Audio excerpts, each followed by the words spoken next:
Jemi gjithë lumtur që shteti jonë i ka bërë çkaq vjet. Besoj që çdo shqiptar është i lumtur edhe është i gëzuar me zhvillimin e shtetit shqiptar.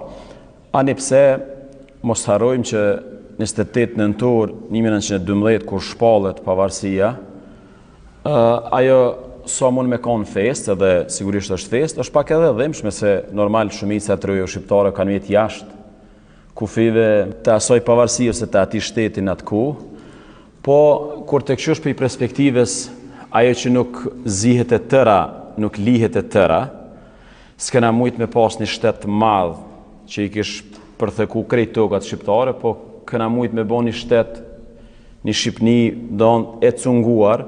Pe kësaj perspektive jena të lumtur që kena një shtet shqiptar, ndërkaq kur i menojnë krejt tokat, kur i menojnë krejt trevat shqiptare dhe këtë shqiptar që janë met jashtë kufive të Shqipnisë, sigurisht është pjesë e dhimbshme e historisë tonë.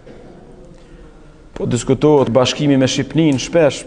Unë mendoj që si ideal, si temë, si besim, do të më ekzistu për jetë.